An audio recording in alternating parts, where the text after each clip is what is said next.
नमस्कार, एक बार फिर से स्वागत है आपका JJN न्यूज की एक और खास खबर में। आज एसएसपी पंकज भट्ट ने गौरापड़ाव में हुए नंदी हत्याकांड का खुलासा कर दिया है। आपको बता दें कि हत्याकांड के खुलासे को लेकर कई तेज तर्रार पुलिसकर्मियों की टीमें लगाई गई थी। हत्यारे तक पहुंचने के लिए पुलिस को काफी मेहनत करनी पड़ी। घटनास्थल के आसपास सीसीटीवी न होना पुलिस के लिए चुनौती बन गया था। आखिरकार 12 दिन बीत जाने के बाद पुलिस नंदी के असल कातिल तक पहुंच गई। नंदी का हत्यारा और कोई नहीं बल्कि उसी के पड़ोस में रहने वाला किराएदार निकला। दरअसल आरोपी द्वारा गिरवी रखा नंदी का मोबाइल कातिल तक पहुंचने का रास्ता बन गया। गौरतलब है कि बीती 5 मई को गौरापड़ाव हेड़ा गज्जर स्थित नंदी देवी का उसी के घर में हत्यारे ने दुपट्टे से गला घोंटकर हत्या कर दी थी। उसके बाद जब पुलिस घटनास्थल पर पहुंची तो कई सबूत जुटाए, लेकिन पुलिस कातिल तक पहुंचने में नाकाम रही। हत्याकांड के खुलासे के लिए पुलिस ने कई संदिग्धों से पूछताछ की। हत्याकांड की रात पड़ोस में हुई बर्थडे पार्टी में शामिल लड़कों से भी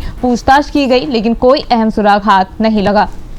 पुलिस हत्याकांड के लिए लगातार प्रयास कर रही थी। इसी बीच तभी मृतका का गायब मोबाइल किसी स्थानीय व्यक्ति के पास मिला। जब पुलिस ने पूछताछ की तो उसने बताया कि कोई और व्यक्ति जुआ खेलने के दौरान मोबाइल गिरवी रख कर गया था कि वो पैसे लाएगा तो मोबाइल वापस ले जाएगा, लेकिन वो व्यक्ति मोबाइल वापस नहीं ले गया। पुलिस जांच में मोबाइल नंदी का निकला, जिसके बाद उस व्यक्ति की तलाश की गई। इस दौरान पता चला कि मनोजपुरी निवासी नवाबगंज बरेली उत्तर प्रदेश नंदी के पड़ोस में किराए के मकान में अकेले निवास करता है और गौला में रेता बजरी का कार्य करता है। पुलिस ने उसे गिरफ्तार कर लिया। वहीं हत्यारोपी ने बताया कि वो पड़ोस में रहने वाली नंदी के यहाँ बीड़ी देने गया था, लेकिन उसके पास पैसे खुले नहीं थे। ऐसे में उसने बीड़ी उधार ले ली, लेकिन नंदी ने उसे अपशब्द कहते हुए बीड़ी नहीं दी। ये बात उसे चुभ गई। इसके बाद वो कमरे में गया और उसने नंदी को ठिकाने लगाने की योजना बना ली है। देर रात सभी लोगों के सो जाने के बाद अपने कमरे से बाहर निकला और नंदी के घर के सामने छुप गया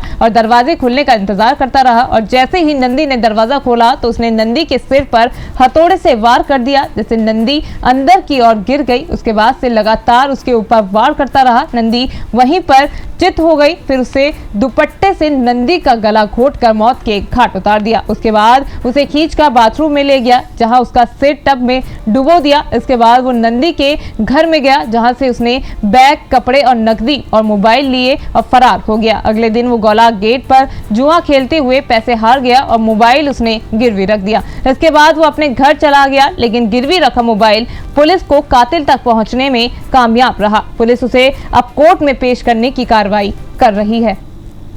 नंदा देवी उनकी जो हत्या है वो 4 अप्रैल 5 को आपका 1:45 में उनके दामाद रोहित द्वारा जो है मुकदमा लिखवाया गया। जब उनका फ़ोन नहीं मिला तो वो 1:45 पर घर में पहुँचे। घर में आपका जो है दरवाज़ा खुला हुआ था। वो अंदर गए, वहाँ आपका कारपेट में जो है आपका खून गिरा हुआ था।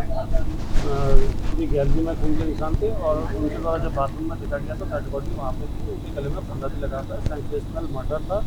आसपास में सीसीटीवी कोई भी नहीं थे जो साफ दिख रहे हों। इसमें आपका कोई भी सर्विलांस का कोई भी चीज़ नहीं मिल रही थी, इसलिए इसको पुलिस ने चैलेंज के रूप में लिया। उसमें काफ़ी टीमें गठित की गई। इसमें नज़दीक के सारे थाना अध्यक्षों को, सारे चौकी इंचार्जों को लगाया गया। सत्यापन की कार्रवाई लगातार की गई कि कोई आदमी मिसिंग तो नहीं है।